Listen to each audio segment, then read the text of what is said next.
For the first time in 2 years here in the Cape Cod League, we get to celebrate Independence Day the right way with a baseball game as the Commodores welcome the Cotuit Kettleers into Fuller Fields for what should have been the second game of a home-and-home series, but will now just be the lone game this weekend after the rain out yesterday. Welcome to a special 4th of July edition of the Kettleers pregame show. I'm Tim Crowley. Thank you so much for joining us, and it is so good to be back right where this game belongs between these two teams on Independence Day as we celebrate the 245th birthday of the United States of America today and the wonderful country that we get to play this wonderful national pastime in. But let's get into the matchup just a little bit. Again, these two teams were supposed to play at Lowell Park yesterday, and it was supposed to be the Bark in the Park event, but unfortunately the rain washing that out. We're back to play baseball today. Had a little bit of sprinkles beforehand, but now the sun is shining and these two teams are getting ready to play. So we'll take a look at the starters that we're going to see on the mound. It's going to be Antoine Jean out of Alabama, the left-hander from Canada, going for the Commodores in his season in the SEC.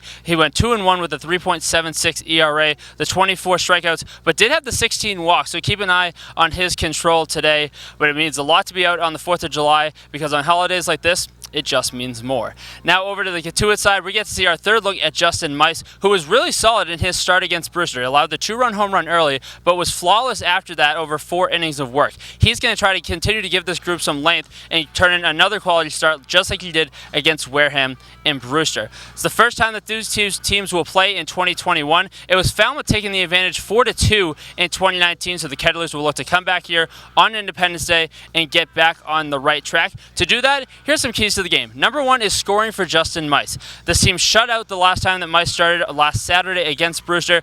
He's going to throw a gem. It's just about if this offense can put up some runs behind him and try to get themselves back in the win column, get to 5-6, and inch that much closer back to 500. Number two is getting length. Justin Mice has been able to give this group that. He gave 4 innings last week and started that streak of upping the longest start by a Kettleers starter by an inning each day. He had 4, followed up by Jake Smith with 5, and then it was Jake Brooks pitching into the 6th at Hyannis. The more length he gives, the more of a groove that Justin Mice is going to find himself in. Finally, the third one, clean defense. Coach Roberts talks about all the time, the team with 0 errors in that score column, probably the team that's going to take home the W that day, and what a win would mean for this team on Independence Day to get themselves back in the right track and kick off what has been and close out what has been a marvelous day after the festivities at Lowell Park, the parade this morning through the streets of Cotuit.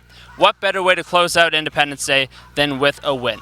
We'll see you post-game. Lauren will be with Coach Roberts after the game, and I'll take you home right here on the Kettleers post-game show. But for now, I'm Tim Crowley. Have a wonderful 4th of July. Happy birthday, America, and let's get ready to enjoy America's pastime.